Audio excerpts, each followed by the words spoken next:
Good morning everyone. मैं doctor Shashibala Tiwari, assistant professor department of history, DAV PG college Siwan. आज हम लोग इंडियन फ्यूडलिज्म को डिस्कस करेंगे। अब इंडियन फ्यूडलिज्म और यूरोपियन फ्यूडलिज्म के पहले हम लोग फ्यूडलिज्म की चर्चा करेंगे। फ्यूडलिज्म है क्या, या किस चीज़ से जुड़ी हुई व्यवस्था है, इससे हम क्या समझते हैं। तो फ्यूडलिज्म जो है वो जर्मन लैंग्वेज के फ्यूड वर्ड से बना है और इसका मीनिंग होता है, फ्यूड का मीनिंग होता है अ पार्ट ऑफ लैंड, जमीन का एक टुकड़ा। इसका मतलब ये हुआ कि जब हम फ्यूडलिज्म की बात करते हैं तो इसका मतलब ये हुआ कि हम जमीन के राउंड अबाउट ही कोई बात कर रहे हैं, अर्थात यह जमीन से जुड़ी हुई एक व्यवस्था, एक सिस्टम का नाम है। इसका ओरिजिन यूरोप में ही हुआ और यूरोप में भी इंग्लैंड, फ्रांस और इटली में अलग अलग समय में हुआ और इसका नेचर भी अलग अलग था। हालांकि इसमें कुछ सिमिलरिटी भी थी लेकिन इसमें डिफरेंसेज भी थे। लेकिन जो भी हो, इतना निश्चित तौर पर कहा जा सकता है कि जो फ्यूडलिज्म जो है वह भूमि वितरण पर आधारित एक सामाजिक और राजनीतिक व्यवस्था थी, जिसमें समाज का शक्तिशाली वर्ग कमजोर वर्ग के लोगों की रक्षा करने का उत्तरदायित्व तो अपने ऊपर लेता था तथा जो कमजोर वर्ग थे वो शक्तिशाली वर्ग की सेवा करना स्वीकार करता था। मध्ययुगीन यूरोप में सामंतवाद की तीन विशेषताएं थी, या तीन इसके फीचर कहे जा सकते हैं: प्रॉपर्टी, प्रोटेक्शन एंड सॉवरेंटी। अर्थात सामंतवाद उस व्यवस्था को कहते हैं जिसके अंतर्गत बड़े बड़े भूमिपति उन प्रशासनिक अधिकारों का प्रयोग करते थे जिन पर पहले राजाओं का अधिकार था। सामंतवाद व्यक्तिक शासन, एक विशिष्ट भूमि व्यवस्था और व्यक्तिगत निर्भरता का मिश्रित रूप था। सामंतवाद की परिभाषा देते हुए वेक्टर ने लिखा है कि सामंतवाद एक ऐसी प्रणाली है जिससे स्थानीय शासक उन शक्तियों का प्रयोग करते थे जो राजा, सम्राट या किसी केंद्रीय शक्ति को प्राप्त होती थी।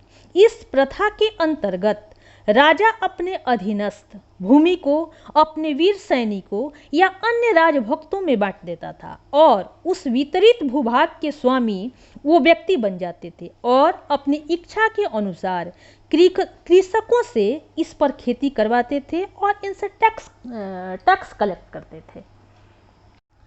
जहाँ तक इंडियन फ्यूडलिज्म की बात है तो भारत में सामंतवाद का विकास हम गुप्ता पीरियड में देखते हैं।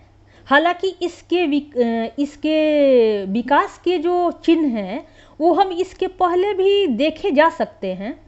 जैसे कौटिल्य के अर्थशास्त्र में सामंत का अवशेष या चिन्ह नहीं मिलता है, लेकिन उसमें वर्णित विष्टि, वेगार शब्द इस बात का द्योतक है कि राज्य नियंत्रण व्यवस्था में सामाजिक असमानता और शोषण के सभी तत्व मौजूद थे। विष्टि और प्रणय का उल्लेख रुद्रदामन के गिरनार अभिलेख और वात्स्यायन के कामसूत्र में भी मिलता है। गुप्त अभिलेखों में तो इसके काफ़ी प्रमाण हैं। यहाँ यह हमको याद रखना होगा कि सामंतवादी सिस्टम का जन्म एक किसी पार्टिकुलर डेट को नहीं हुआ, बल्कि इसके विकास में काफ़ी समय लगा होगा। भारतवर्ष में यूनान या रोम की तरह कोई स्लेवरी सिस्टम नहीं था, लेकिन गुलाम भारतीय समाज व्यवस्था में थे। मौर्य साम्राज्य के बाद देश में विकेंद्रीकरण की प्रवृत्ति बढ़ी और उसके साथ साथ जो प्रोडक्शन के साधन थे उसमें भी परिवर्तन हुआ। इस समय नगरों के स्थान पर गांवों में वृद्धि हुई और गांव ही प्रोडक्शन के सेंटर बन गए। गांव व्यापार के केंद्र भी बन गए और यहीं से राज्य को अधिक मात्रा में टैक्स मिलना शुरू हुआ। गांव की आवश्यकताओं की पूर्ति तो होती थी, लेकिन व्यापार का यह नियंत्रित रूप जो हम अर्थशास्त्र में पाते हैं अब नहीं रहा। इस युग अर्थात पोस्ट मौर्य पीरियड में हम सिक्कों का अभाव देखते हैं, लेकिन स्वर्ण सिक्कों का प्रचलन इस बात का संकेत देता है कि विलास की वस्तुओं का व्यापार समृद्ध रहा होगा। जिस मात्रा में सोने के सिक्कों का व्यापार कुषाण काल और गुप्त काल में होता था, उससे स्पष्ट है कि यह सोना व्यापार के क्रम में रोम से भारत आता होगा। आबादी बढ़ रही थी और अब नगद वेतन के स्थान पर जमीन के रूप में वेतन की व्यवस्था हो रही थी। गांव को आत्मनिर्भर बनाने के लिए प्रत्येक गांव में बढ़ई, लोहार, कुम्हार, पुरोहित, नाई जैसे प्रोफेशनल कास्ट के बसने बसाने का प्रयत्न हुआ और इनमें से प्रत्येक को खेत का एक छोटा टुकड़ा दे दिया गया जिससे वे अपना जीवन यापन कर सकें। ये लोग आत्मनिर्भर ग्रामीण व्यवस्था के अभिन्न अंग होते थे। इनका अपना सामाजिक नियम होता था और राज्य की ओर से उन नियमों को मान्यता मिलती थी। सरकारी कार्य के लिए इन्हें अनिवार्य रूप से काम करना पड़ता था। मौर्य साम्राज्य के पतन के बाद जो यह प्रक्रिया चली, उसके फलस्वरूप गांव अपने आप में एक इकाई बन गया और गांव के इस प्रकार के विकास से श्रेणियों का उदय हुआ। कारीगर अब गांव में आकर बस गए और अपनी कला वे अपने आप में सुरक्षित रखने लगे तथा ये चीज़ ट्रांसफरेबल हो गया। जैसे किसी का फादर यदि वो वर्क करता है तो वही काम उसका बेटा भी करेगा। मतलब ये बाप से बेटे में उसका विकास होना इस समय शुरू हो गया। गांव में संकीर्ण मनोवृत्ति का विकास हुआ और जाति व्यवस्था को इस संकीर्णता से बल मिला। वस्तु विनिमय द्वारा ये लोग नमक और धातु प्राप्त कर लेते थे। बाहरी संसार से इनका संपर्क कम होता जा रहा था। इसका मतलब ये था कि इस समय कनेक्टिविटी कम हो रही थी और नगरों का महत्व कितना घट गया था, इसका प्रमाण हमें फाहियान और हुएनसांग के यात्रा विवरण से भी मिलता है। सामंतवाद का बीजारोपण सातवाहन काल और कुषाण काल में हुआ और कुषाणों की राज्य व्यवस्था तो सामंतवादी पद्धति पर ही आधारित थी। सामंतों के कुछ खास कर्तव्य होते थे, जैसे टैक्स कलेक्ट करना, सैनिकों की व्यवस्था करना, राज्य सभा में उपस्थित होना, शुल्क लेकर बंजर भूमि को बांटना, बांध नहर आदि का प्रबंध करना, समय पड़ने पर राज्य के लिए एक्स्ट्रा धन उपलब्ध कराना, इस शर्त पर जमीन देना कि खेत लेने वाला या उसका वंशज सैनिक सेवा देगा। ये सारे कर्तव्य थे सामंतों के। इस समय व्यापार में भी धीरे धीरे सामंतों का प्रभाव बढ़ने लगा। इस समय के अभिलेख से इस बात पर प्रकाश पड़ता है कि सामंत लोग व्यापारी और उनके कर्मचारियों के झगड़े में हस्तक्षेप करते थे और जरूरत पड़ने पर राजा से आज्ञा पत्र भी दिलवा देते थे। कुषाण काल में सामंतवाद का जो रूप विकसित हुआ, उसकी परिणति गुप्त काल में हुई और हर्ष के समय तक आते आते सामंतवाद मान्य व्यवस्था के रूप में स्वीकृत हो गया।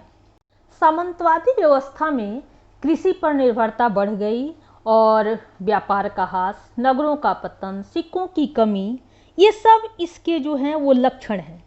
हर्ष के अभिलेख और चीनी यात्रियों के विवरण इसके साक्ष्य हैं।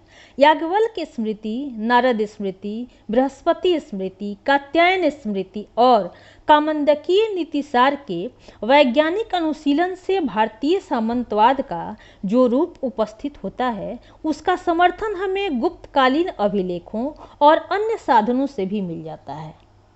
गुप्तकालीन शिलालेखों में बहुत से राजाओं और महाराजाओं का उल्लेख मिलता है जो गुप्त सम्राटों की अधीनता स्वीकार करते थे। इन्हीं को सामंत और महासामंत भी कहा गया है। ये अधीनस्थ शासकों की स्थिति रखते थे। गुप्त सम्राट महाराजाधिराज, परम भट्टारक, परमेश्वर इत्यादि कहलाते थे। महाराज हस्तिन द्वारा उत्कीर्ण कराया गया एक लेख बड़ा ही महत्वपूर्ण है, क्योंकि उसमें जहाँ एक ओर वह सम्राट या महाराजाधिराज के प्रति अधीनता प्रदर्शित करता है, वहाँ दूसरी ओर अपने अधीनस्थ राजाओं और सामंतों का भी उल्लेख करता है। अनेक महाराजाओं का उल्लेख सम्राटों द्वारा भी किया गया है। महाराज द्रोण सिंह के एक शिलालेख में सम्राट द्वारा उसके अभिषिक्त किए जाने का वर्णन है। अभिषेक द्वारा सम्राट अपने अधीनस्थ महाराज की सत्ता और अधिकार क्षेत्र स्वीकार करता था। शक्तिशाली सामंतों को सामंत चूड़ामणि उपाधि भी दी जाती थी। सभी सामंत सम्राट के दरबार में उपस्थित होते थे और उसके प्रति अपनी भक्ति प्रदर्शित करते थे। स्कंदगुप्त के एक शिलालेख में बड़े अलंकारिक रूप से लिखा गया है कि अभिवादन के लिए झुकते हुए नृपतियों द्वारा वायु के जो झोंके उत्पन्न हुए, उनके कारण सारी उपस्थान भूमि हिल गई। इन सामंतों की अभ्यंतर नीति पर सम्राट का कोई अंकुश नहीं रहता था। इनकी अभिलेखों में इनकी अधीनता का परिचय इस तरह से हमको मिलता है। सामंतवाद का जो स्ट्रक्चर है वो पिरामिडनुमा होता था, जिसके टॉप पर किंग होता था। किंग के बाद सामंत, उपसामंत, किसान, स्वतंत्र दास, गुलाम, इस तरह से होता था। और इसकी एक खासियत और है कि इसमें हर अपर क्लास को अपने निचले वर्ग के शोषण का अधिकार प्राप्त था। इसका मतलब ये हुआ कि यह शोषण पर आधारित कृषि से जुड़ी हुई एक व्यवस्था थी। भारत में यह व्यवस्था बौद्ध मठों से, मंदिरों से जुड़ी हुई थी और यही व्यवस्था यूरोप में चर्च से जुड़ी हुई थी। इस प्रकार हम लोग इंडियन फ्यूडलिज्म की चर्चा किए। इसमें किसी तरह का तुम लोग को क्वेश्चन हो, कोई प्रॉब्लम हो तो हमसे फिर पूछ सकते हो, डिस्कस कर सकते हो। All the best. Okay, thanks.